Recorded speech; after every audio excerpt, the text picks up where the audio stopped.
Padre Cristo, mis amados hermanos y amigos, para mí es un gran gozo poderles saludar de este medio y yo los invito, ¿verdad? Que nos gocemos, que nos alegremos hoy esta tarde, ¿verdad? Alabando y glorificando a nuestro gran Dios, que es todopoderoso y maravilloso. Y yo hoy los invito que ahí donde está sentado en ese sofá, en esa sillita, que oremos al Señor para que el Señor abra la ventana de los cielos y derrame bendición hasta que sobre y abunde en cada uno de nosotros. Le damos gracias a Dios porque Él es bueno y para siempre es su misericordia. Oremos en el nombre glorioso de Jesucristo. Señor Jesús, en este momento, Padre, estamos adelante de tu presencia, dándote gracias, Padre, por la vida, por la salud, por todas las bendiciones, Señor, que tú nos has dado hasta el día de hoy, por esa cobertura, Señor, que has tenido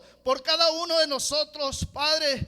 Te alabamos y te bendecimos. Y hoy, Padre, venimos con alegría, con gozo, con regocijo, Señor, a exaltarte, a engrandecerte, Señor, porque tú eres bueno, Padre, y para siempre es tu misericordia. Cúbrenos, protégenos, danos libertad, Señor, para exaltarte, para engrandecerte, Señor, para alabarte, Padre. Queremos llegar ahí a tu presencia, Señor, hoy esta tarde que tú nos regalas, Señor, en el nombre poderoso de Jesús. Hermanos, yo los invito en este momento que oremos al Señor en el nombre poderoso de Jesús. Señor Jesús, en este momento, Padre, te pedimos en el nombre de Jesucristo que tú nos bendigas, que tú nos ayudes en el nombre poderoso de Jesús. Te alabamos, te bendecimos, Padre, porque tú eres bueno, para siempre es tu misericordia. En el nombre de Jesús, amén y amén. Hermanos, así como está, los invito a que abra su Biblia en el Salmo 100 para leer la palabra del Señor en el nombre de Jesús. La palabra de Dios dice: cantad alegres a Dios, habitantes de toda la tierra, servid a Jehová con alegría, venid ante su presencia con regocijo, reconocer que Jehová es Dios. Él nos hizo y no nosotros a nosotros mismos. Pueblo suyo somos y oveja de su prado. Entrar por sus puertas con acción de gracias, por sus atrios con alabanza. Alabarle y bendecid su nombre, porque Jehová es bueno y para siempre es su misericordia y su verdad por todas las generaciones. Aleluya. Hermanos, yo los invito, ¿verdad?, que alabemos a Dios con alegría, que nos gocemos hoy esta tarde en el nombre de Jesús. Le demos la honra y la gloria al Señor para que esos ríos de agua viva fluyan por nuestro ser en el nombre de Jesús. Gracias te damos, Padre, en el nombre de Jesús. Padre, te pedimos, Padre, que tú, Señor, nos bendigas hoy esta tarde grandemente en el nombre de Jesús. Hermanos, Padre Cristo, los saludo de la iglesia de Guerrero Negro y los invito que se gocen con nosotros en el nombre de Jesucristo. Bueno, hermanos, mi deseo es que el Señor los bendiga grandemente y yo dejo este lugar a cargo de nuestro refugio, a nuestro hermano refugio. Dios los bendiga, hermanos. Paz de Cristo, mis hermanos. Le damos gracias a nuestro Dios que Él nos permite aquí. Gracias a nuestro hermano Miguel que nos ha mandado a este enlace. Amén. En esta hora, mi hermano, yo te invito a que celebremos juntos a nuestro Dios, a nuestro Salvador. Amén. Yo te invito a que cantes junto conmigo en esta hora, en esta tarde. Amén. Es por tu gracia, es por tu sangre, es por tu cruz, oh Jesús, que yo vivo. Es porque un día tú diste tu vida en rescate por la mía.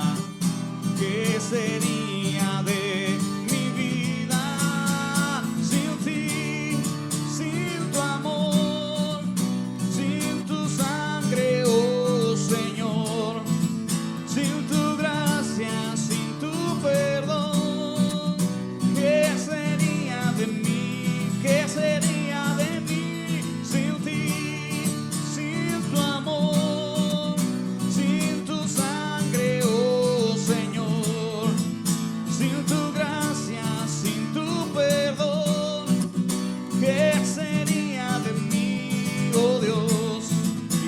adorarte,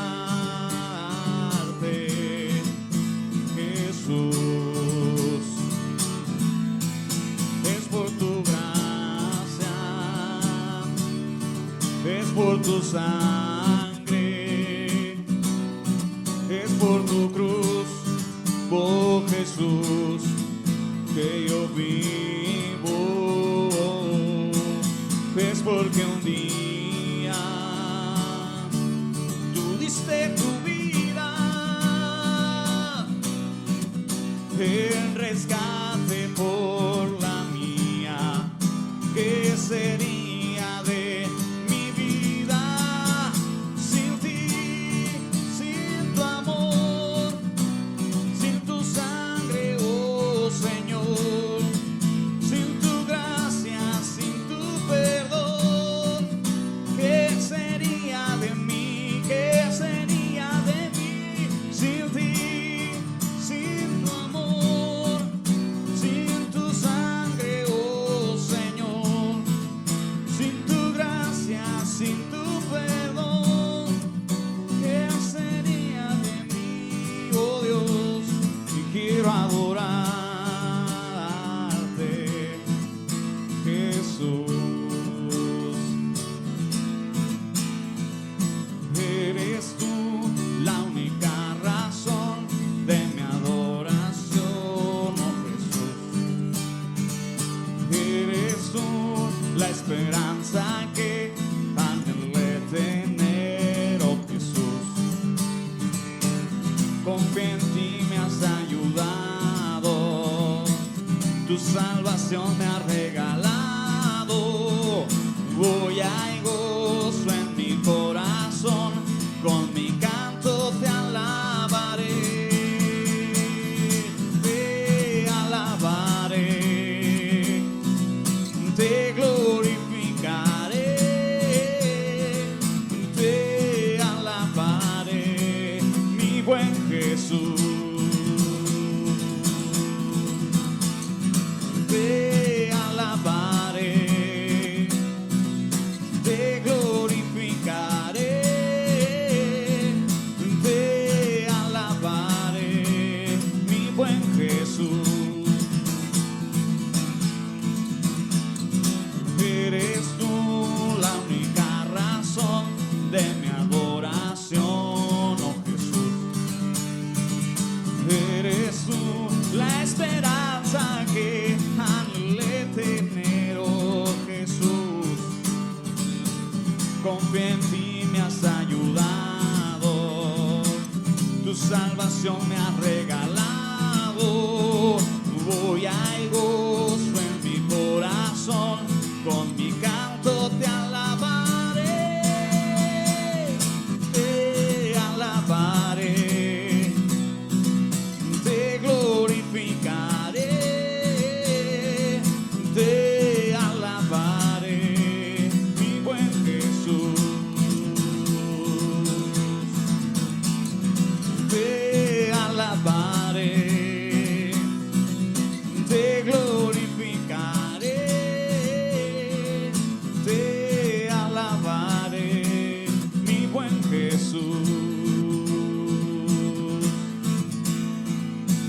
Abre mis ojos, oh Cristo, abre mis ojos, Señor, yo quiero verte, yo quiero verte. Abre mis ojos, oh Cristo, abre mis ojos, Señor, yo quiero verte, yo quiero verte y contemplar tu majestad y el resplandor de tu gloria. Derrama tu amor y poder mientras cantamos santo, santo, y contemplar tu majestad y el resplandor de tu gloria. Derrama tu amor y poder mientras cantamos santo, santo.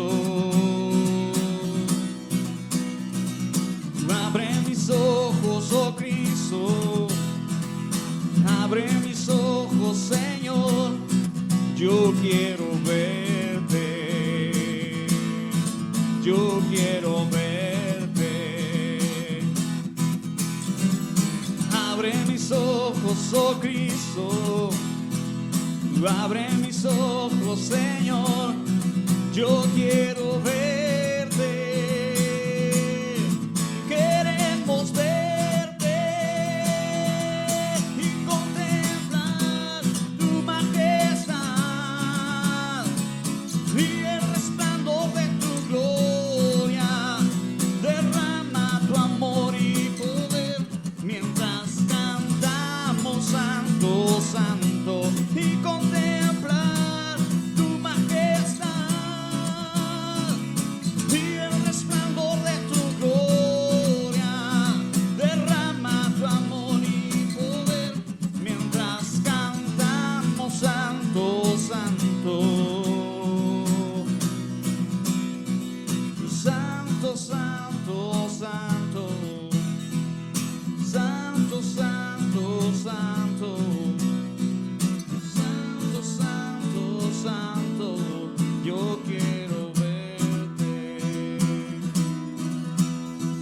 Santo, Santo, Santo, Santo, Santo, Santo, Santo, Santo, Santo, yo quiero verte.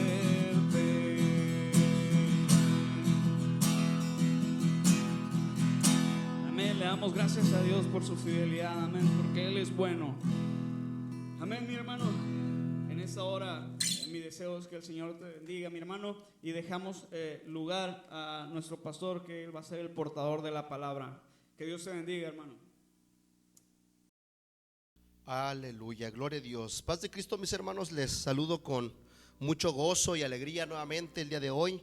Estamos emocionados, ¿verdad? Porque el Señor nos ha permitido dar continuidad a esta serie, ¿verdad? Que hemos tomado, ¿verdad? Para hablar sobre las 7 iglesias de Asia, ¿verdad? Las 7 iglesias del Apocalipsis. Y bueno, la semana pasada arrancamos, ¿verdad? Con la plática, ¿verdad? Con el sermón número 1, donde hablamos sobre la iglesia de Éfeso. Y les mencionaba pues que históricamente o proféticamente hablando, ¿verdad? Sobre la iglesia, esta iglesia representaba el periodo, ¿verdad? Del año 31 después de Cristo al año, ¿verdad? 100, que marcaría, ¿verdad? La culminación de la iglesia primitiva. Y hablo la culminación no porque la iglesia haya terminado, sino que moriría dentro de este periodo hasta el último de los profetas, perdón, de los apóstoles, ¿verdad? Que el Señor llamó. Cuando yo hablo de la culminación de la iglesia primitiva, me refiero, ¿verdad?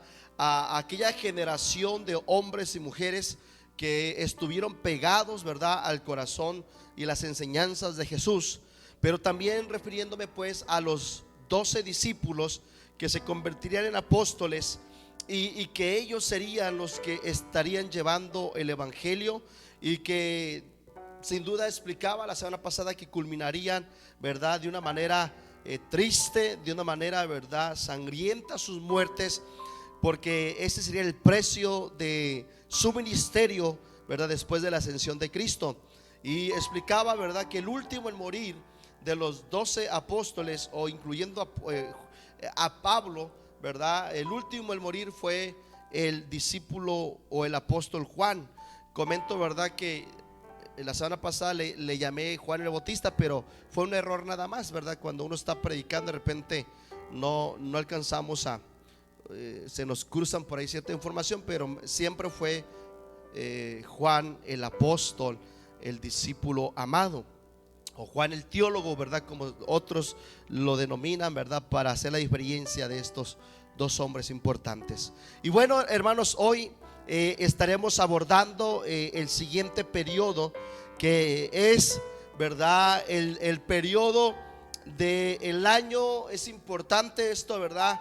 Porque el segundo periodo revelado en el libro de Apocalipsis, ¿verdad? Es el año del año 100 o del año, ¿verdad?, de la muerte de Juan el Bautista hasta el año 313 después de Cristo. En otras palabras, pues, sería el año que abarcaría de la iglesia del Señor los primeros 300 años, ¿verdad?, la culminación de este segundo periodo. Y bueno, yo quiero, así como estamos de pie, podamos leer lo que dice Apocalipsis capítulo 2 versículo 8, porque hoy estudiaremos, ¿verdad?, y profundizaremos en la iglesia de Esmirna, que fue la segunda iglesia a la cual Juan escribió, ¿verdad?, la segunda carta a las iglesias de Asia. Escuchemos lo que dice, hermanos. Dice así: escribe al ángel de la iglesia en Esmirna, el primero y el postrero, el que estuvo muerto y vivió, dice esto: yo conozco tus obras y tu tribulación y tu pobreza, pero tú eres rico, y la blasfemia de los que se dicen ser judíos y no lo son, sino sinagogas de Satanás. No temas en nada lo que vas a padecer. Y aquí el diablo echará a algunos de vosotros en la cárcel para que sean probados, y tendréis tribulación por 10 días.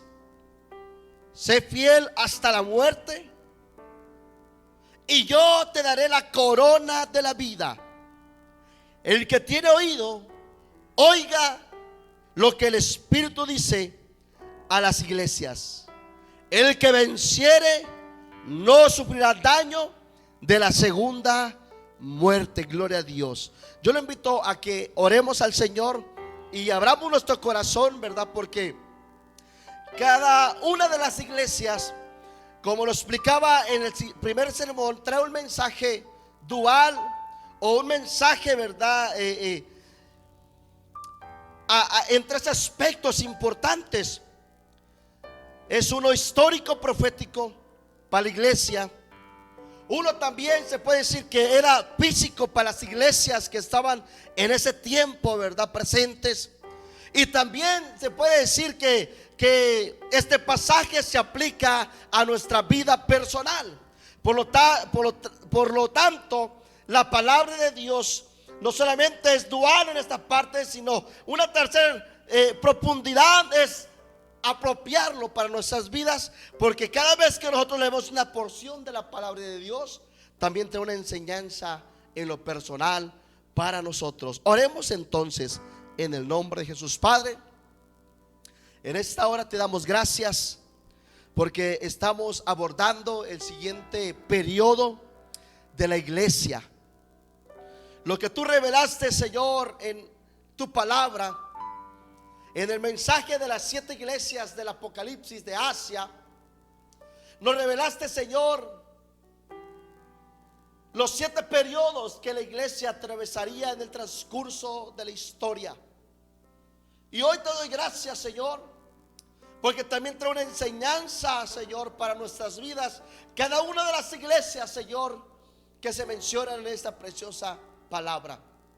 Permítanos nosotros, Señor, para estos tiempos, identificar, Señor, en nuestras vidas nuestras debilidades, nuestras faltas, y los que estamos, Señor, visitando la iglesia, podamos comprender, Señor, que aún hay oportunidad de pertenecer a esta iglesia, Señor, que tú has preparado, Señor, en la cual tú has acompañado y has estado siempre con nosotros. Alabado, glorificado y exaltado sea tu nombre, Señor. Amén y amén. Gloria a Dios. Los invito a tomar su lugar, mis hermanos. Los invito a adorar al Señor, ¿verdad?, en espíritu, y estar atentos a la palabra de Dios. Hoy quiero decirte que la iglesia de Esmirna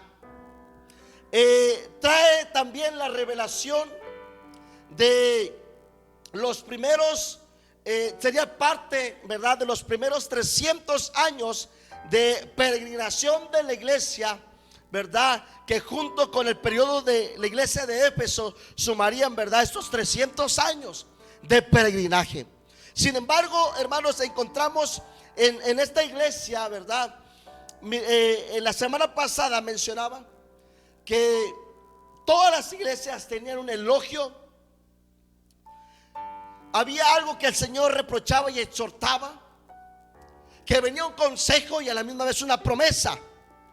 Y encontramos nosotros que en la iglesia de Esmirna no hay un reproche, no hay en ella encontrada falta, no hayamos en ella encontrada, ¿verdad?, una reprensión.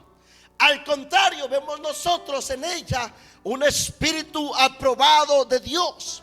Vemos en nosotros en ella fidelidad. Vemos en nosotros en ella, ¿verdad?, lealtad.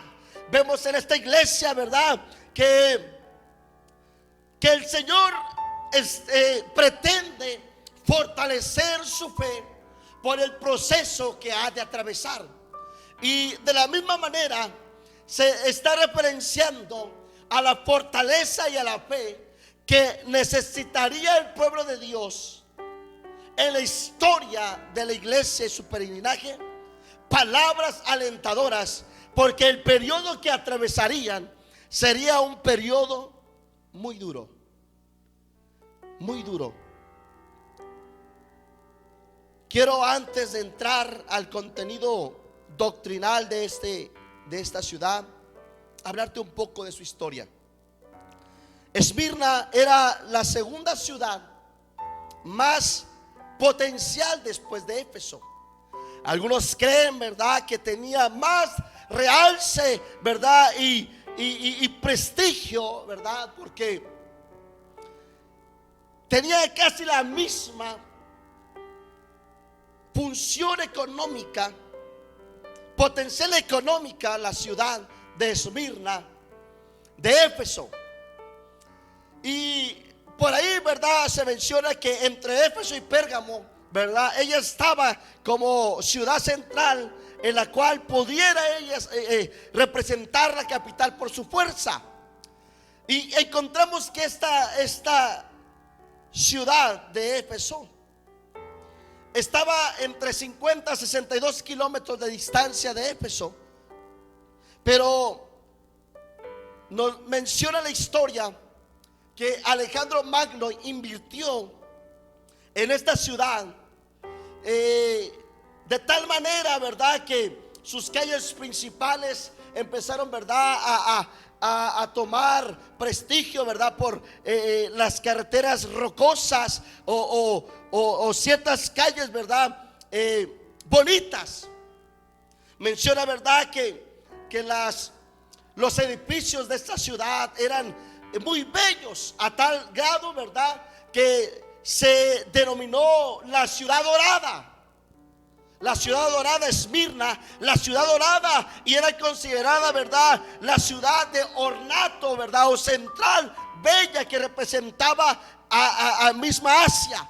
Era considerada la más bonita de las ciudades. Era renombrada la ciudad dorada. Y dentro, ¿verdad?, de los detalles que encontramos es de que en esta ciudad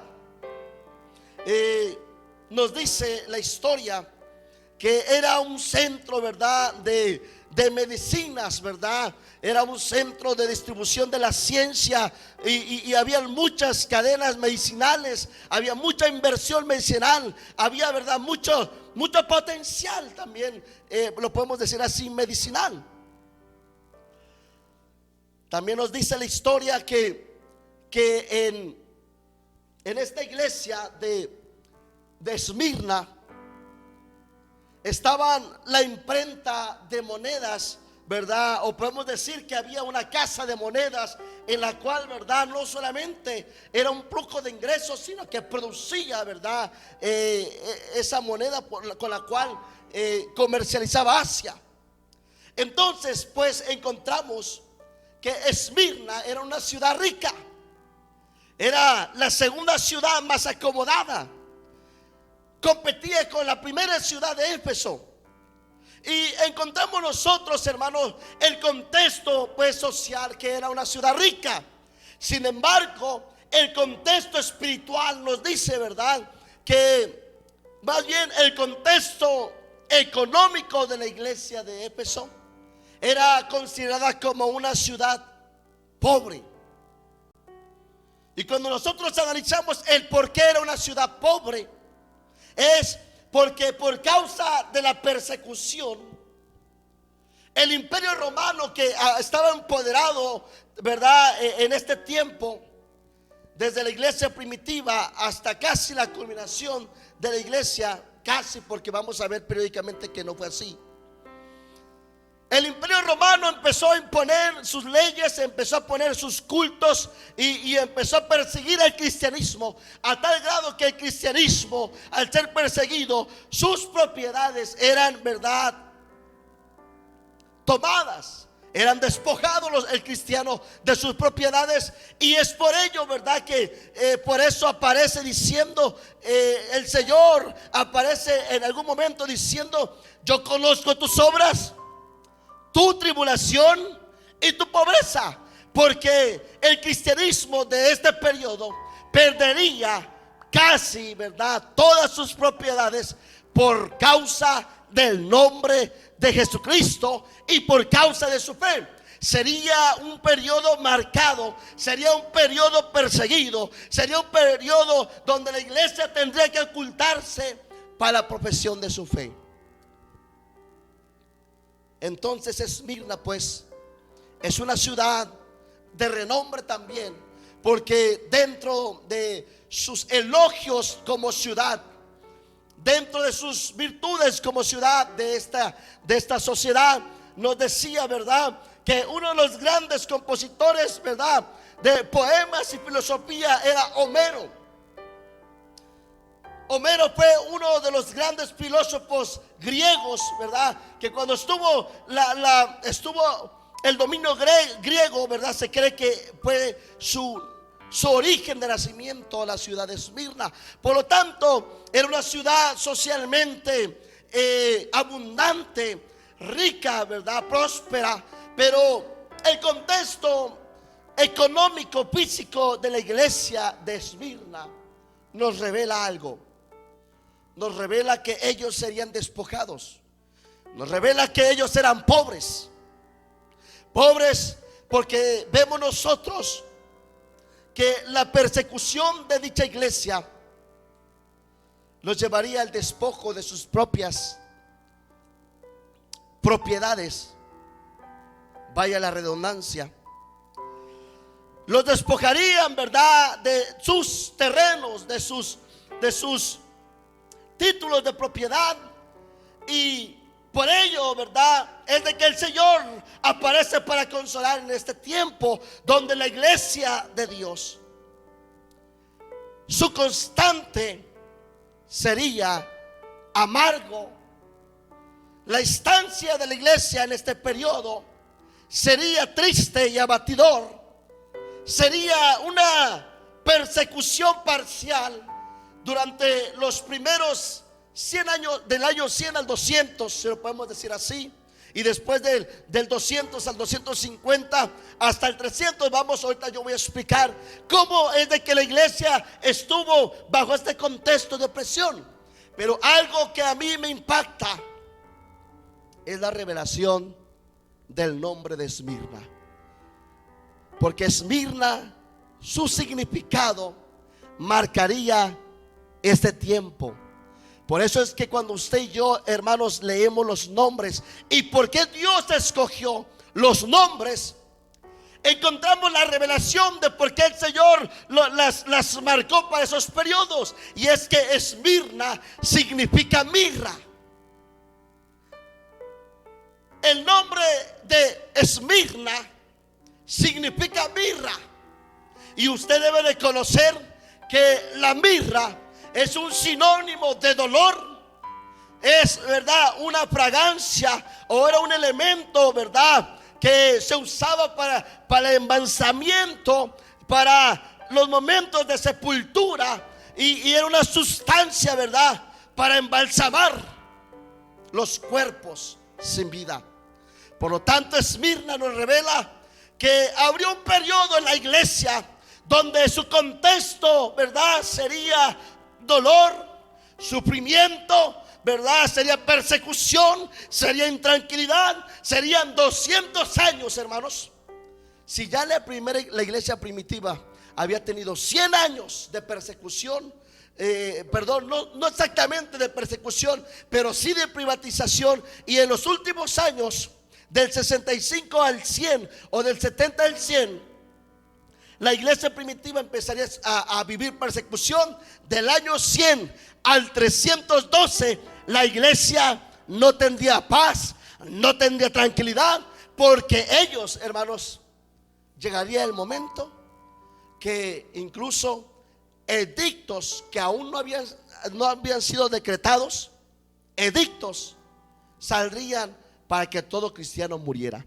Y es ahí donde yo te doy la bienvenida entonces, hermano, a esta segunda reflexión escatológica, histórica de la iglesia del Señor.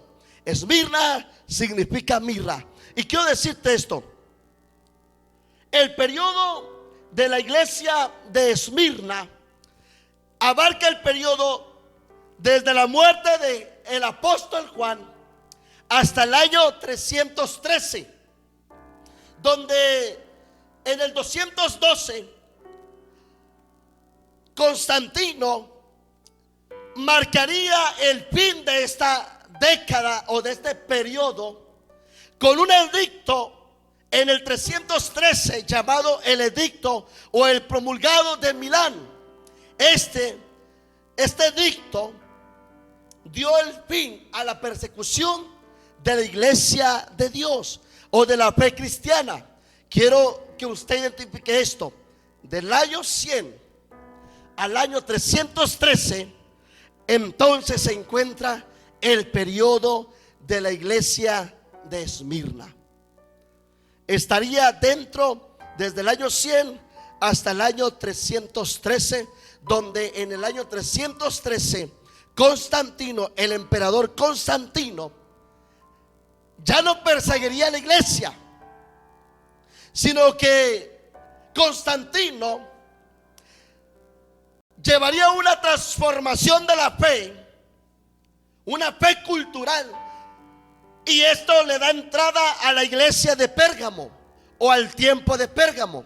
Yo no voy a hablar de Pérgamo, solamente quiero que usted ubique desde el año 100 hasta el año 313, donde Constantino, después del edicto de Diocleciano, estaría anulando dicho edicto, y entonces él estaría presentando el edicto de tolerancia de profesión de fe. Por lo tanto, quiero que usted se le quede bien marcado este periodo de Esmirna, del año 100 al año 313, donde aparecería Constantino. Y aquí entramos entonces a la ciudad de Esmirna. Encontramos nosotros que antes del edicto en el 313, el Señor prepara a su iglesia en este periodo de Esmirna, diciéndole esto: escribe el ángel de la iglesia en Esmirna, el primero y el postrero. En otras palabras, el Señor se presenta a la iglesia de este periodo, y se presenta no solamente a esta iglesia, sino también hoy en la actualidad, presentándose como aquel que es eterno, el que es primero y el que es postrero, el que es el alfa y el omega. Él es el Dios al que tiene el control y que tiene las 7 estrellas en sus manos, en su diestra.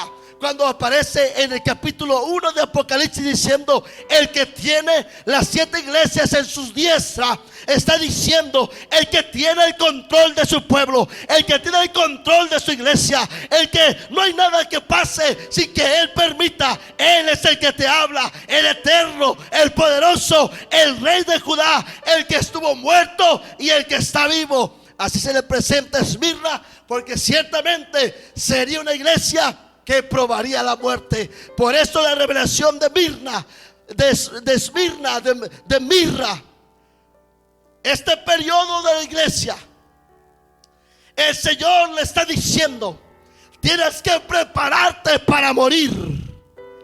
Oh, esto está tremendo, hermanos. Era una iglesia que el Señor le dice: el que estuvo muerto y hoy vive. Porque entonces la iglesia del Señor se seguiría con la persecución de la iglesia primitiva y trascendería 213 años más. Con este síndrome, con este problema, la iglesia primitiva inició siendo influenciada por la muerte de las autoridades romanas, y la iglesia de Esmirna, que representaría el siguiente periodo, seguiría con este gran problema.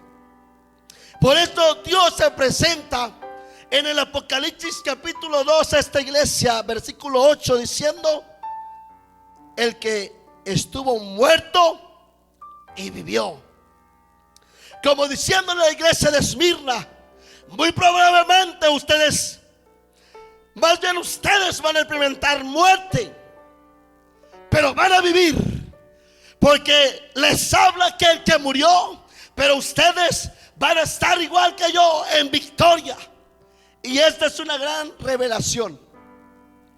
Por eso es de que el apóstol Pablo tenía la capacidad, tenía la fe, que la iglesia del Señor, para nosotros el vivir es Cristo y el morir es ganancia.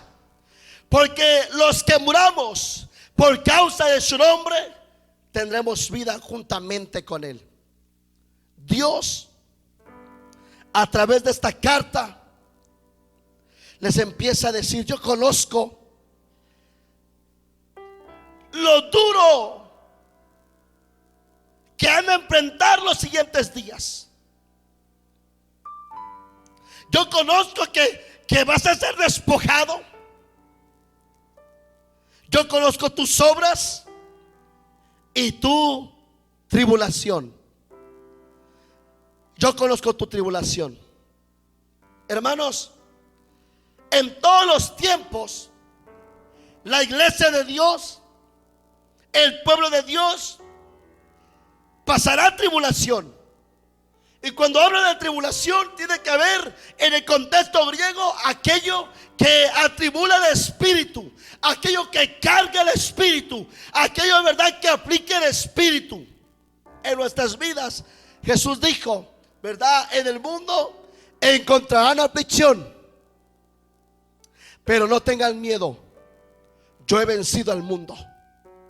Y en este tiempo el mensaje es el mismo. No tengas temor, iglesia de Dios. No tengamos temor, porque Dios, en medio de las tribulaciones que atravesaría la iglesia a través de la historia, Dios estaría con nosotros. Él lo prometió y Él es fiel a su palabra. Esmirna entonces recibe estas palabras: yo conozco tus obras y tu tribulación y tu pobreza. Podrás estar en el mundo, en una sociedad abundante, pero esta sociedad sin Cristo es pobre. Hay una sociedad que rodeaba a esta iglesia de Esmirna. Era una ciudad, hermanos, que era rica, que tenía producción, que tenía recursos, pero era una ciudad pobre espiritualmente. Y esta es una gran realidad. El mundo podrá tener lujos, el mundo y la sociedad podrá tener bienes, pero sin Cristo hay una pobreza en sus vidas. Aunque el hombre pudiera tener carros del año, lujos, la falacia de esto es de que dentro de ellos hay vacíos que ni todo el oro del mundo los puede llenar. Hay matrimonios que tienen riqueza, hay matrimonios que tienen lujos, pero ¿sabe qué? No hay nada que sacie sus vidas, porque aunque económicamente, socialmente ellos tienen riqueza, su corazón está vacío. Pero la riqueza del Señor es que aunque no tengamos nada, Cristo es la mayor riqueza que el hombre pudiera tener. Por eso la palabra de Dios dice: haz tesoros allá en el cielo, porque aquí esta morada es pasajera. Y esto es lo que el Señor quiere motivar a la iglesia de este periodo, a la iglesia de Esmirna. El Señor le dice: es verdad que has perdido mucho por amor de mi nombre, has sido despojado, pero todo lo que perdamos por amor a su nombre, nada será en vano por amor a nuestro Señor. Por eso el Señor dice: yo conozco tu pobreza física, pero tú eres rico. Yo te invito a que le digas a tu esposo, a tu esposa: somos ricos porque tenemos a Cristo a nuestros lados. Tenemos a Cristo que habita en nuestro corazón. Tenemos a Cristo que habita en medio de la iglesia, que habita en medio de su pueblo. Cual sea la tribulación, cual sean los azotes, Cristo nos dice: tú eres rico, porque yo soy tu herencia, porque yo soy tu riqueza, porque tú tienes mi palabra. Y el cielo y la tierra pasará, pero mi palabra no pasará, y ella permanece para siempre, y en ella encontramos promesas de vida eterna. El Señor está diciendo: prepárate para morir, prepárate para pasar persecución, prepárate para ser atribulado, porque la mirra, para desprender su olor, tiene que ser machacada, tiene que ser dispersa, y el pueblo de Dios tendría que pasar tribulación para que desprendiera ese olor fragante, ese olor puro que desprende la fe del Hijo de Dios. No sabemos con exactitud quién fue el pastor o cómo se inició esta iglesia de Esmirna, pero algunos deducen que el apóstol Juan discipuló al pastor de esta iglesia. Algunos creen, ¿verdad?, que Policarpo fue discípulo de Jesús. Eusebio, Josepo, los historiadores judíos mencionan estos datos. El pastor de esta congregación, Policarpo, si no me equivoco, fue el pastor de esta congregación, un anciano que cuando se enfrentó a la imposición del Imperio Romano decía esto: el Imperio Romano empezó, ¿verdad?, a tomar poder e influir en la fe religiosa. Y nos dice, ¿verdad?, que el César del tiempo en el cual se levantó dentro de alguna etapa de esta iglesia, que otra voy a mencionar, dice que pedía que se le reconociera como el divino Señor.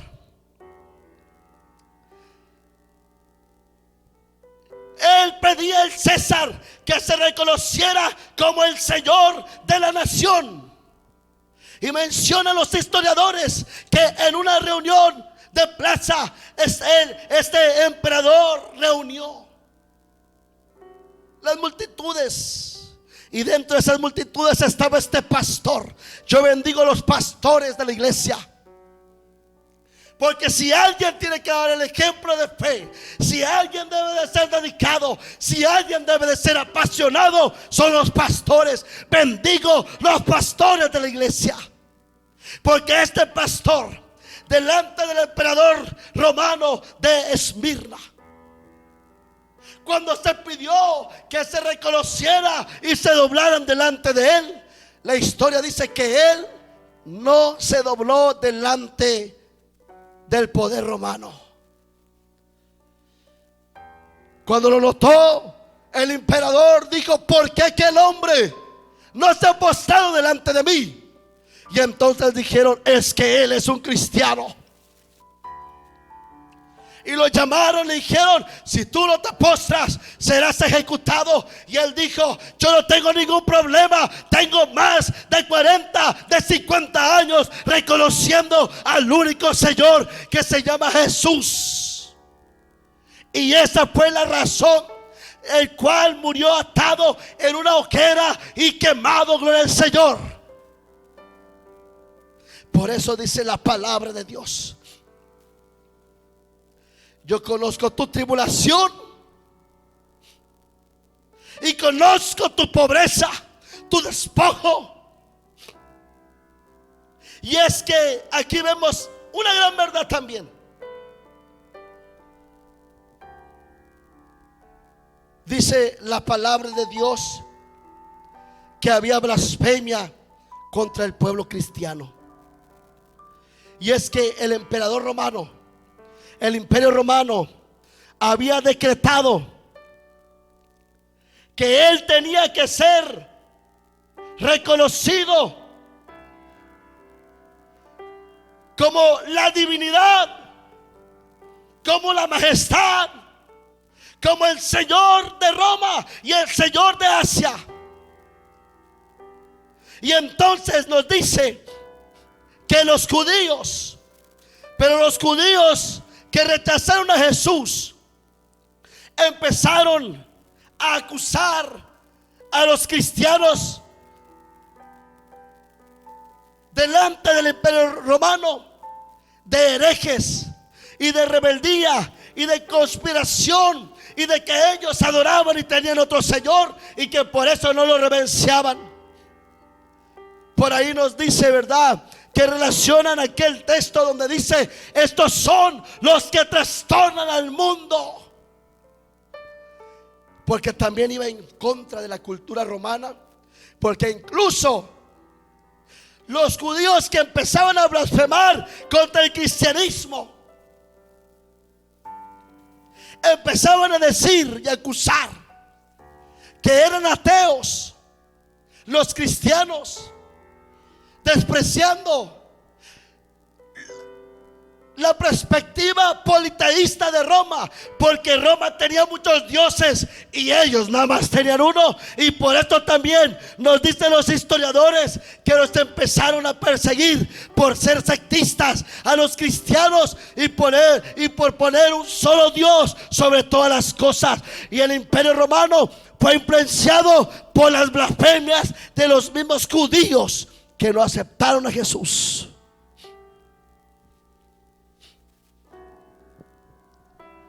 Esto es tremendo, hermanos,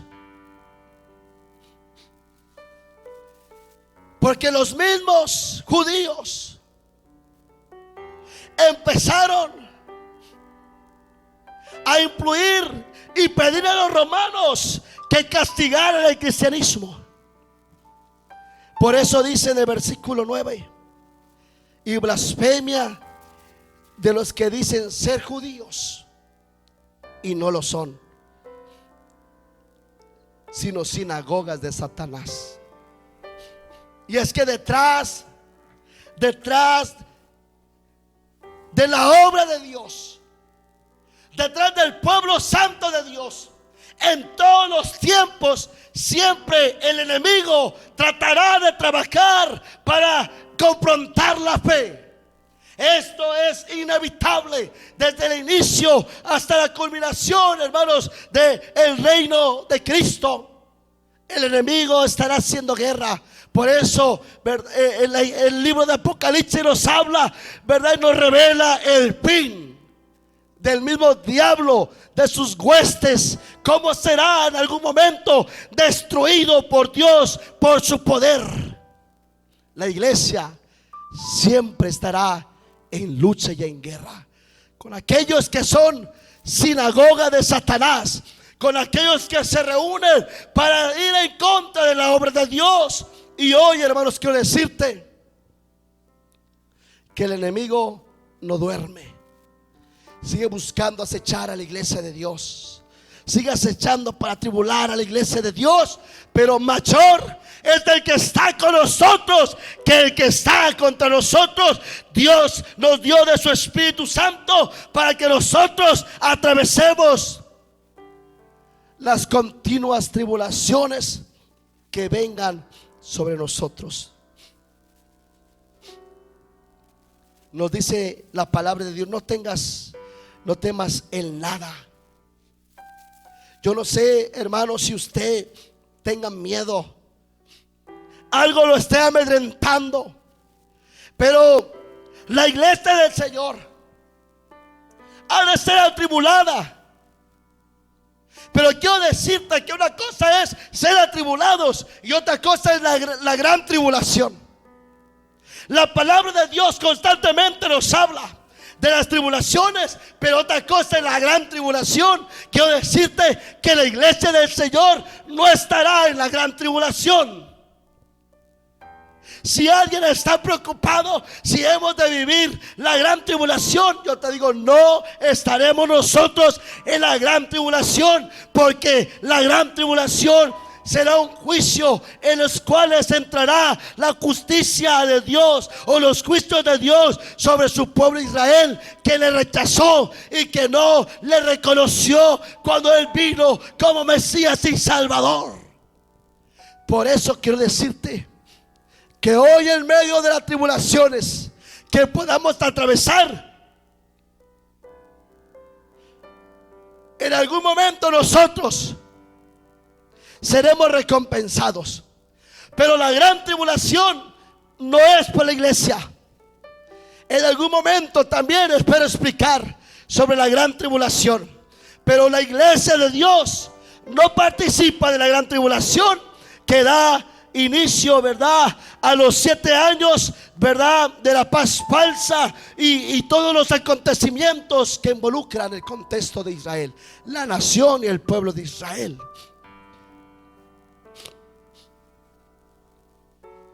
La palabra de Dios dice: no temas en nada lo que vas a padecer. Yo no sé si alguien en estos días se siente atribulado, pero el Señor a su iglesia le dijo que constantemente aquí en la tierra estaríamos en aflicción. En el mundo van a encontrar aflicción. De hecho, en el libro de Isaías nos dice que Jesús fue varón de dolores, experimentado en dolor y en quebranto. Nuestro Señor Jesucristo fue inmolado. Antes de su gran victoria, antes de que Él resucitara, nuestro Señor fue un varón de dolores, experimentado en dolor y en quebranto. El mismo, nuestro mismo Señor Jesucristo experimentó el dolor, el escarnio, tristeza, azote. Pero después de esto, Él resucitó con poder y gloria. Y quiero decirte que usted y yo podemos ser atribulados, pero el Señor dice: no temas lo que hemos de padecer. Y el Señor le dijo a la iglesia, ¿verdad?, de este periodo: no temas lo que vas a padecer. He aquí, el diablo echará a alguno de vosotros en la cárcel.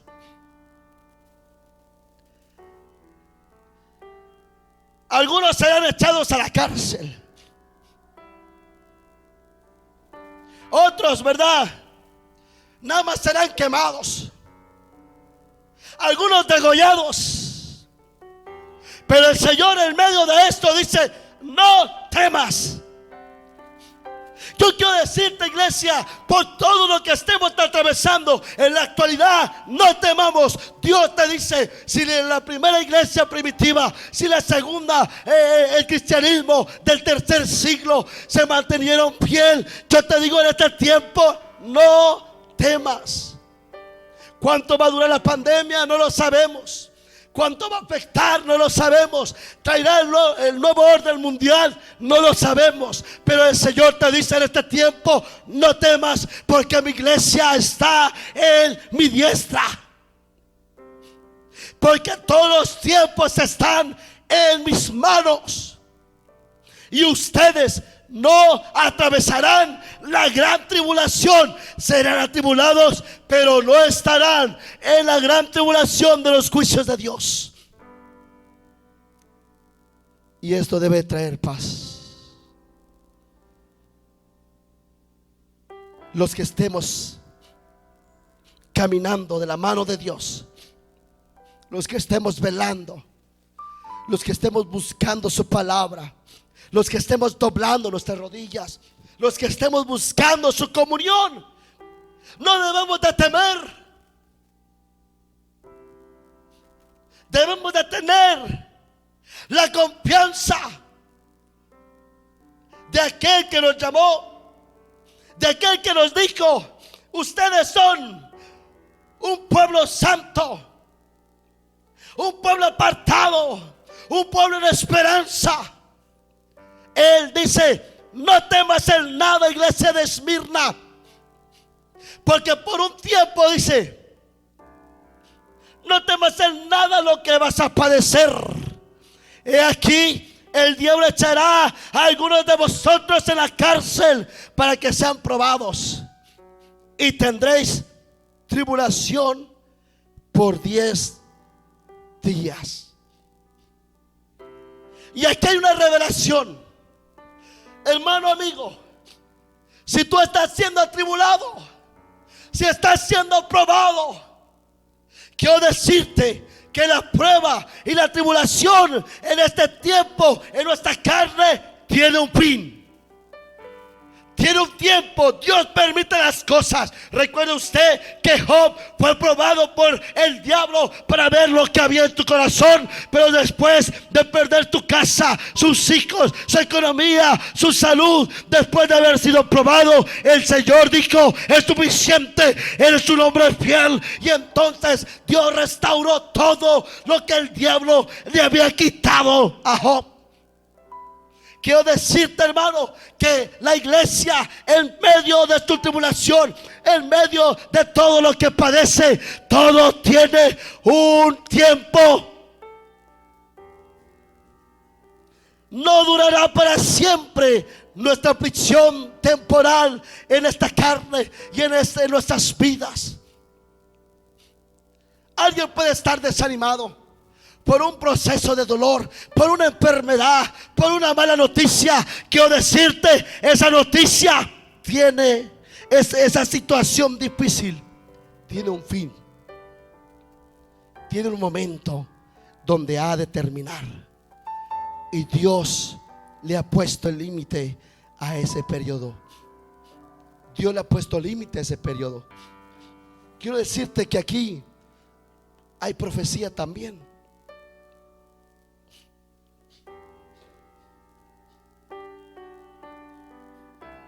Quiero decirte que los grandes teólogos, los grandes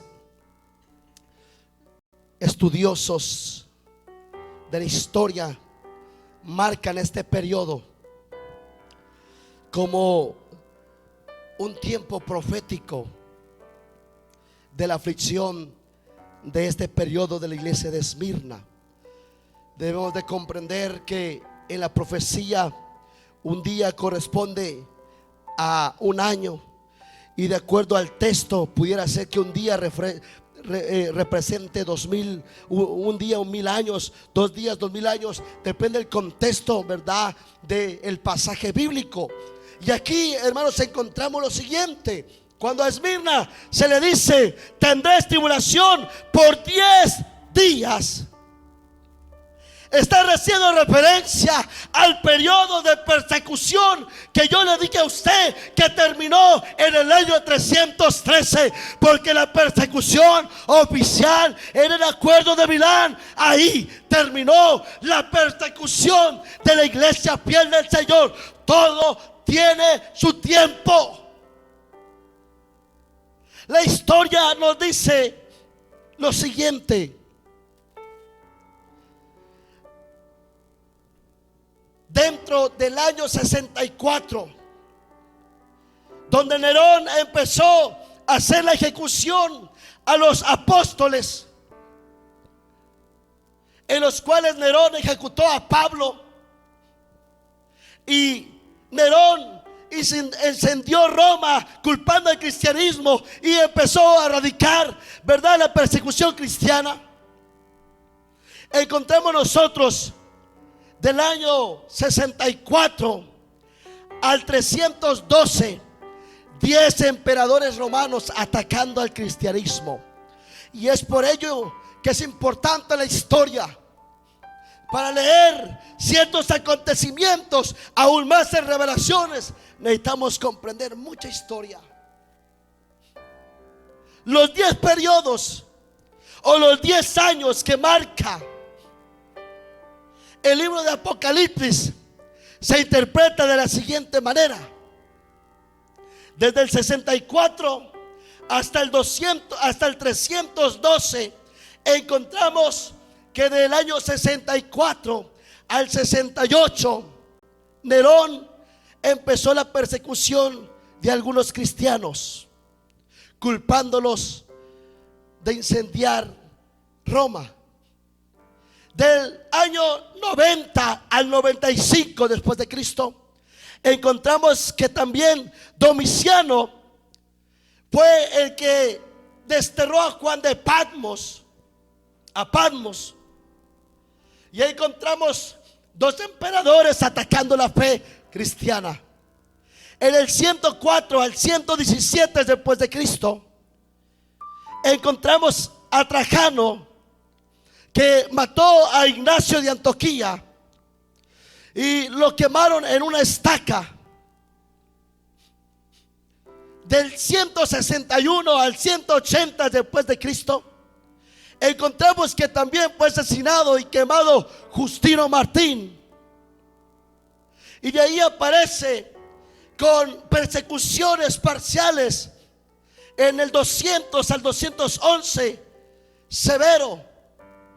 Aparece Máximo del 235 al 237. Aparece Dido del 250 al 253. Encontramos al emperador Valeriano del 257 al 260.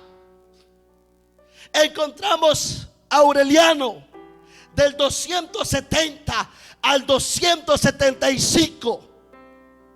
Y como último y 10º emperador que tuvo que ver con la persecución y más sanguínea de los últimos tiempos fue Diocleciano. Él fue el 10º emperador romano que hizo una gran persecución al cristianismo. Y Diocleciano fue el 10º emperador que no solamente perseguiría el cristianismo, sino que él mandó a quemar todas las cartas que los apóstoles habían escrito y mandó a hacer persecución para matar y exterminar todo el cristianismo. Y curiosamente, Diocleciano es el 10º emperador que aparece dentro de los 10 grandes persecutores de la historia del cristianismo. Y más curioso es de que su persecución incesante duró 9 años y fracción casi los 10 años. Diocleciano, su persecución incesante duró del año 303 al 312. Porque en el 313, hermanos, aparecería el emperador Constantino para dar culminación a esta iglesia de Esmirna y su periodo. Porque Constantino, nos dice la historia que Constantino, hermanos, tenía él una lucha contra Maxencio. Y nos dice la historia que Constantino, en una tarde, una noche por ahí, el emperador Constantino tuvo un sueño por el 312 en los cuales él, en el sueño, en una revelación, él miraba cómo se abrían los cielos y se escuchaba una voz que les decía injubilensus. Él escuchó una voz que decía injubilensus, que dentro del sueño él miraba en el cielo una figura, un signo, y ese signo era un símbolo de una cruz. Por lo tanto nos dice que Constantino al siguiente día, ¿verdad?, comprendió las palabras, más bien él comprendió las palabras que decía: sobre este signo vencerás. La voz que decía injubilenses decía: sobre este signo vencerás. Y él mencionó que miró en el cielo un símbolo como una cruz. Entonces dice que el siguiente día Constantino reunió a todas sus tropas y pintó esa cruz en todos los soldados que estaban en su poder, y salió a vencer a su enemigo Masencio. Y entonces la historia nos dice que él venció. Y entonces es ahí donde Constantino, en el 313, él, hermanos, declara un edicto donde dice: ¿cómo es posible que la cruz, o el simbolismo de la cruz que nosotros perseguimos en el cristianismo, sea el simbolismo que me ha dado la victoria?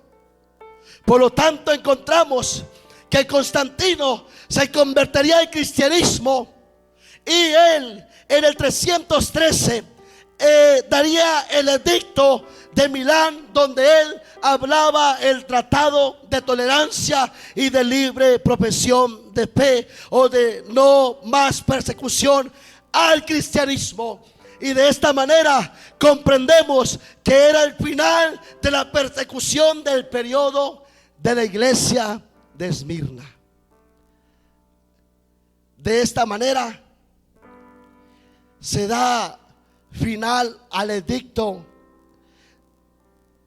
de el emperador Diocleciano, y es ahí donde se cumplen los 10 días que el Señor le dijo a la iglesia de Esmirna, que representaba este periodo, que tendría fin su persecución. En el 313, 213 años después, vino la culminación de ese periodo. Y quiero decirte, hermano, que dentro de los procesos de dolor que el cristianismo atraviese, en lo personal, los procesos de tribulación que usted y yo atravesemos, que usted y yo vivamos, tiene fin todo periodo de tribulación. Porque nuestro Dios nos dice lo siguiente: tu tribulación tiene un límite de tiempo. Por lo tanto, sé fiel hasta la muerte. Porque muchos murieron dentro de estos 215 años de persecución. Los 315 años de la primera iglesia, de los primeros 100 años de la iglesia de Dios, muchos murieron. Pero la palabra de Dios dice: sé fiel hasta la muerte, y yo te daré la corona de la vida. Porque la corona no vemos una corona imperial o real, sino que hace alusión a aquella corona de los atletas que se coronaban en vencedor en una gran competencia. Recibieron una corona de victoria. Y el Señor le dice a aquellos que logren vencer la tribulación, los procesos duros, las situaciones difíciles, quiero decirles esto, iglesia: ustedes serán premiados con la corona de la vida eterna. Yo quiero invitarte ahí donde tú estás. Ninguna tribulación que estemos atravesando el día de hoy se compara al peso de gloria que nos espera en el reino de los cielos. Tengamos ánimo, hermano. No se desaliente. Siga caminando. Siga esforzándose. Siga leyendo la Biblia ahí en su casa. Hoy no podemos estar en los templos, pero siga orando, siga ayunando, sigamos intercediendo, sigamos con nuestra fe ferviente, porque hay una corona para el pueblo de Dios. Hay una corona que el Señor nos dará a aquellos que podamos vencer a través de la gran tribulación por un periodo de 10 días. Nuestra tribulación tendrá fin. Y al final estaremos delante de la presencia de Dios, donde dice que Él, ahí en tu presencia, Él nos consolará. Él enjugará nuestras lágrimas. Él nos va a abrazar y quitará toda lágrima que este mundo haya traído sobre nosotros a través de tribulación. Y nuestro enemigo adversario, el enemigo, el diablo, mayor es el que está con nosotros que el que está contra nosotros. Si la iglesia de Esmirna venció en los tiempos más difíciles, usted y yo podemos vencer también, porque nuestro Dios es el mismo. Él es el alfa y el omega. Él no cambia. Su poder no es menor. Su poder es el mismo. Su poder sigue estando sobre la iglesia. Su presencia nos sigue cubriendo en todo momento. Hermano, de esta manera te presento el periodo segundo de la iglesia de Dios, de su peregrinaje del año 100 al año 313 después de Cristo. Ese es el segundo periodo que encontramos en la historia atravesando la iglesia de Dios. Mirna igual a mirra, un tiempo de sufrimiento, pero sobre todo ello, una iglesia que triunfó en fe y en convicción. De la misma manera, yo creo que Guerrero Negro tenemos ese espíritu en nuestras vidas, tenemos esa fe, porque Dios está con nosotros. Hermanos, los invito a que demos gracias a Dios ahí donde está usted, y posteriormente nos trasladamos con nuestro hermano Refugio a adorar al Señor. Oremos juntos, pidiéndole al Señor que nos permita atravesar cuales sean las tribulaciones, ¿verdad?, que Dios haya permitido para este tiempo, que nos mantengamos como la iglesia de Esmirna, una iglesia fiel en medio de la tribulación. Señor, gracias,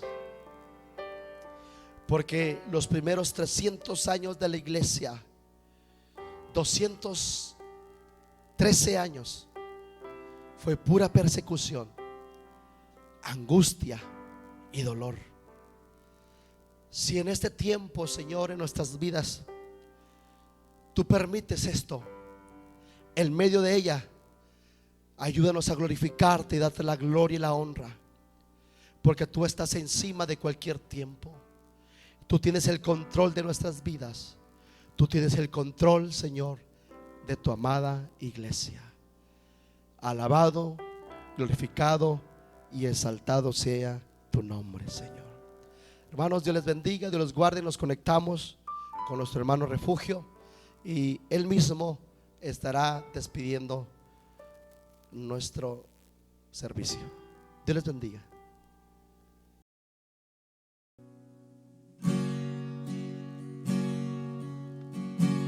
Tú lloras por las veces que intentaste y tratas de olvidar las lágrimas que lloraste. Solo tienes pena y tristeza y el futuro incierto espera en paz en medio de la tormenta. Muchas veces yo me siento igual que tú y mi corazón anhela algo real. El Señor viene a mí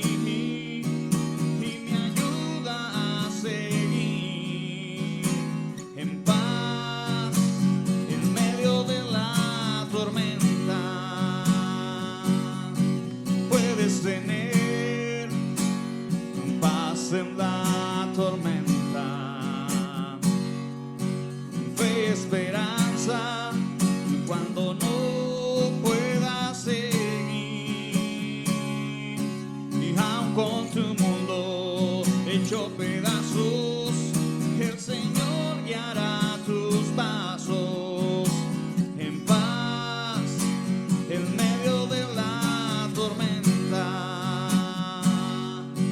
Puedes tener paz en la tormenta, fe y esperanza cuando no puedas seguir, y aun con tu mundo hecho pedazos, el Señor guiará tus pasos en paz en medio de la tormenta.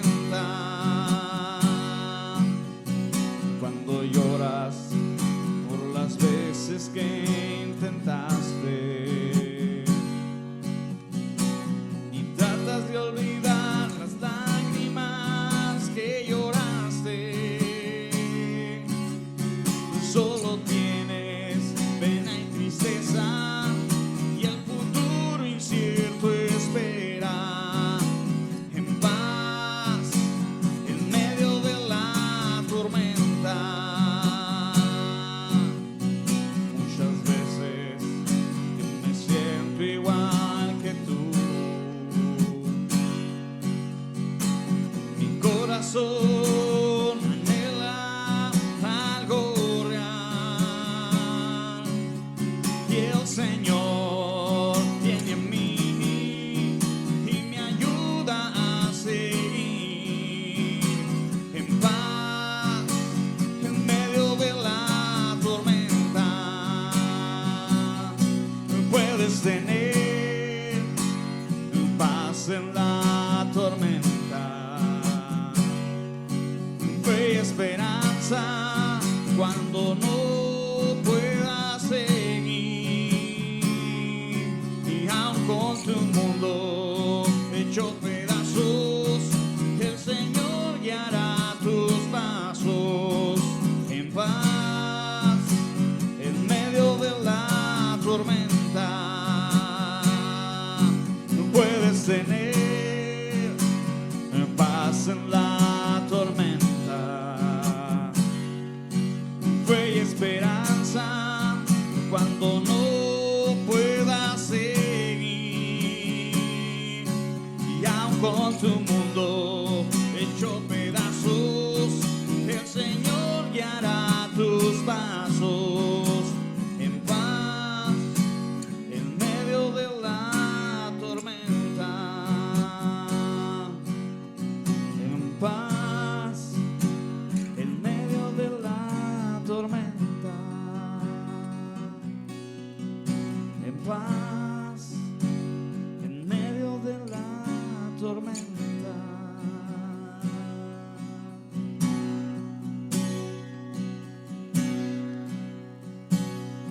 Hay una esperanza dentro de mi ser,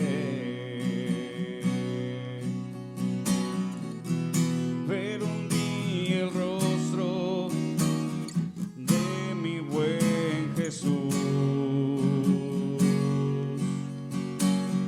Cada día me esfuerzo más para asegurar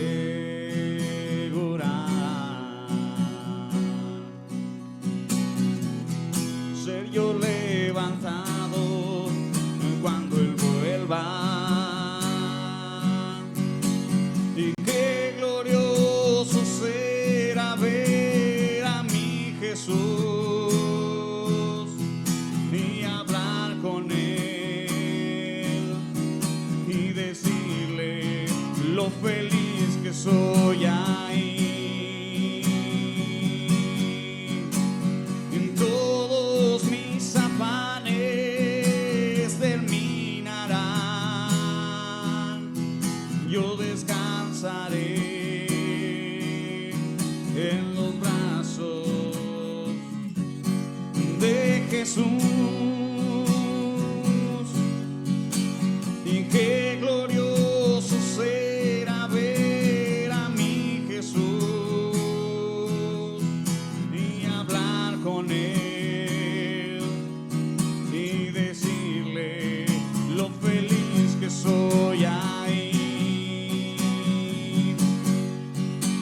en todos mis afanes terminarán, y yo descansaré en los brazos de Jesús. Y cuando vea la nueva Jerusalén,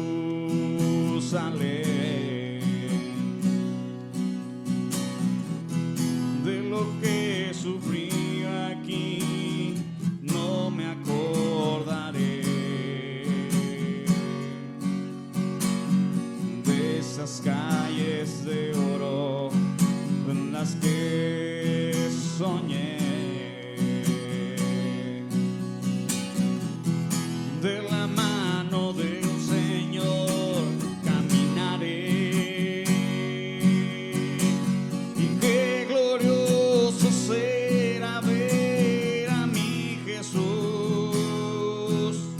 y hablar con Él y decirle lo feliz que soy ahí.